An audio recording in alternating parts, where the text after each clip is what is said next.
رمضان شروع ہوتا ہے چاند کی دعا، نیت، تراویح۔ نبی کریم صلی اللہ علیہ وسلم کے متعلق پوچھا گیا حضرت عائشہ رضی اللہ عنہ سے کہ نبی کریم صلی اللہ علیہ وسلم رمضان میں رات کی نماز کیسے پڑھتے تھے؟ کہا حضرت عائشہ رضی اللہ تعالیٰ عنہ نے، رمضان ہو کہ رمضان کے علاوہ مہینہ ہو، اللہ کے رسول صلی اللہ علیہ وسلم 11 رکعت سے زیادہ نہیں پڑھتے تھے۔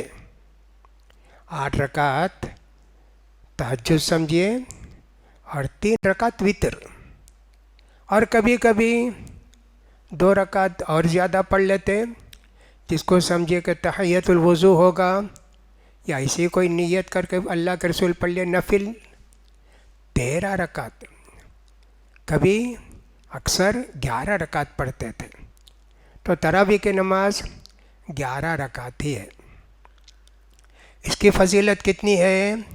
نبی کریم صلی اللہ علیہ وسلم فرماتے ہیں، من قام رمضان ایمانا واحتسابا غفر له ما تقدم من ذنبه۔ جو بھی عورت ہو یا مرد ہو رمضان کی تراویح پڑھیں گے، کس نیت سے؟ کہ اللہ کے رسول نے اجازت دی ہے، اللہ کے رسول کی سنت ہے، ایماناً یقین ہونا چاہیے، واحتساباً اللہ کتنا ثواب ملے گا نا، اتنی چھوٹی نیت، کھڑے ہوئے 1 گھنٹہ یا 50 منٹ، کتنا ثواب ہے جی۔ یہ ثواب کس کو ملے گا؟ جو پابندی سے پڑھتے ہیں، 29 رات 30 رات پڑھتے ہیں، اس کو ملے گا۔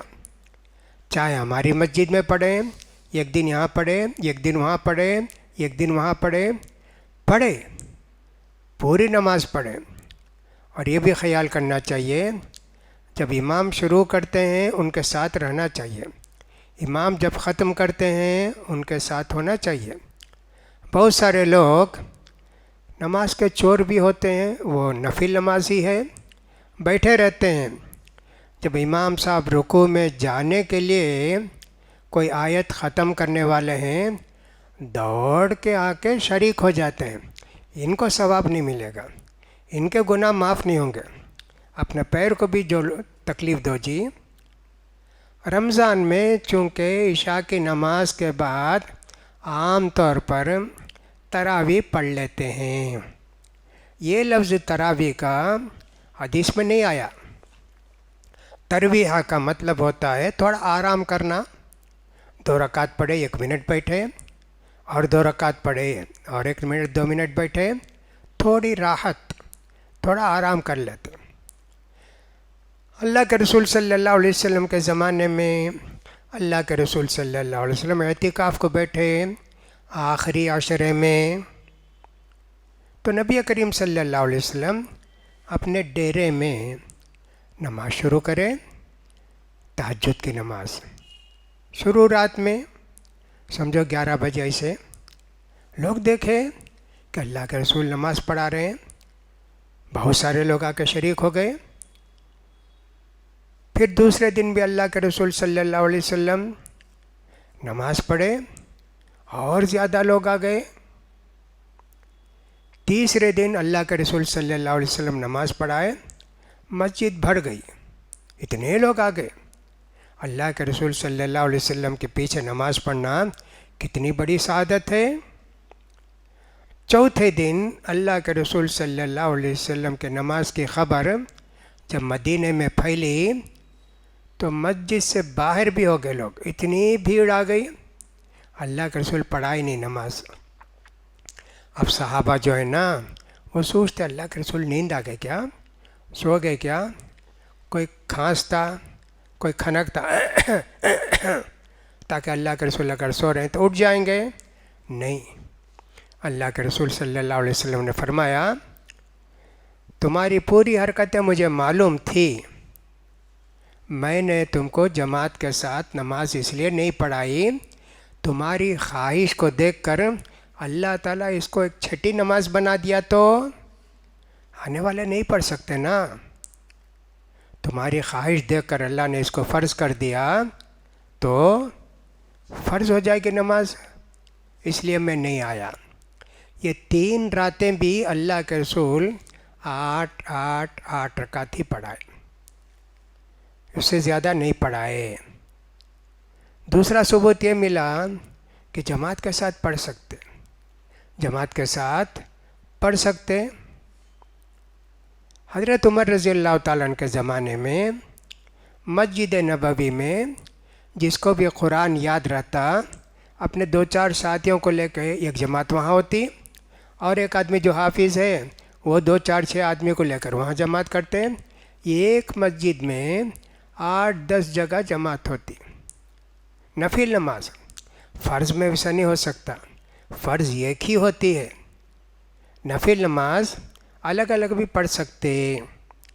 حضرت عمر رضی اللہ تعالیٰ نے سوچا کہ دیکھو اتنے لوگ الگ الگ نماز پڑھتے ایک ہی مسجد میں، ان کی آواز بھی ٹکراتی ہوگی، وہ کچھ پڑھتے ہوں گے یہ کچھ پڑھتے ہوں گے۔ ایسا کرتے ہیں پورے مسجد کے لوگوں کو جو بھی پڑھنا چاہتے ہیں رات کی نماز، ابی ابن کعب کو امام بنا دیں اور کہیں سب لوگ ان کے پیچھے پڑھو۔ حضرت ابی ابن کعب کو حضرت عمر رضی اللہ تعالیٰ نے مقرر کر دیا۔ اب کئی جماعتیں ختم ہو گئیں، پورے لوگ ایک ہی امام کے پیچھے نماز پڑھتے تھے، اور یہ بھی حکم دیا ابی ابن کعب کو 8 رکعت پڑھاؤ، 8 رکعت پڑھاؤ۔ حضرت عمر پڑھے کیا؟ نہیں پڑھے۔ حضرت عمر تو نہیں پڑھتے تھے کیا؟ نہیں۔ حضرت عمر رضی اللہ تعالیٰ عنہ کہتے تھے جس نماز کو اب رات میں پڑھتے ہیں یہ لوگ یہ نماز آخری حصے میں پڑھیں گے، رات کے آخری حصے میں پڑھیں گے تو ثواب زیادہ ملے گا۔ تو حضرت عمر رضی اللہ تو آخری حصے میں پڑھتے تھے، وہ بھی جائز ہے۔ آپ بھی اگر پڑھنا چاہتے ہیں رات میں پڑھیں گے بھائی، 3 بجے اٹھ کے پڑھیں گے، 3 سے 4 تک پڑھیں گے، 3:30 سے 4:30 تک پڑھیں گے، جائز ہے۔ لیکن ایک حدیث میں یوں آتا ہے کہ جو آدمی کے امام کے ساتھ قیام کرے، امام کے ساتھ تراویح پڑھے، اور جب امام ختم کرتا ہے ان کے ساتھ ختم کرے تو اس کے گناہ معاف ہو جاتے ہیں اور اس کو بڑا ثواب ملتا ہے۔ اس لیے امام کے پیچھے پڑھنا بھی اچھا ہے، لیکن پھر بھی رات کے آخری حصے میں جو نماز پڑھی جاتی ہے اس کی فضیلت زیادہ ہے۔ تو حضرت عمر نے مقرر کیا ابی ابن کعب کو کہ نماز پڑھانے کے لیے۔ اب عورتیں پڑھنا چاہتی ہیں، ان کو کیا کریں؟ حضرت عمر رضی اللہ تعالیٰ نے تمیم داری، وہ بھی ایک صحابی، ان کو عورتوں کی نماز پڑھانے کے لیے مقرر کیا کہ تم فلاں گھر میں عورتوں کو نماز پڑھاؤ۔ وہ عورتوں کو نماز پڑھاتے تھے۔ تو عورتوں کے لیے بھی امامت ایک مرد کرے تو وہ بھی جائز ہے، الحمدللہ اس کے لیے جائز ہے۔ رات میں جب پڑھتے اس کو صلاۃ اللیل بولے، تہجد بولتے ہیں، قیام اللیل بولتے ہیں، اب تراویح بھی بولتے ہیں۔ پہلے حدیث میں کہیں بھی تراویح کا لفظ نہیں ہے، قیام اللیل ہے، صلاۃ اللیل ہے، تہجد ہے، یہ 3 لفظ آئے ہیں رات میں نماز پڑھنے کے لیے۔ تو تیسری چیز جو ہمارے یہاں شروع ہوتی ہے رمضان کا مہینہ شروع ہونے کے بعد، وہ ہے تراویح کی نماز، اور پڑھیں گے 8 رکعت اور وتر ملا کے 11 رکعت۔ تراویح کی نماز اطمینان سے پڑھنا چاہیے، ورنہ تو آج کل تو ایک بوجھ سمجھتے۔ رمضان کا مہینہ شعور کے ساتھ گزارنا ہے، رمضان آیا سوچنا ہے ہم کو کیا کرنا ہے کیا نہیں کرنا ہے، چھوٹی چھوٹی سنت پر بھی عمل کرتے ہیں۔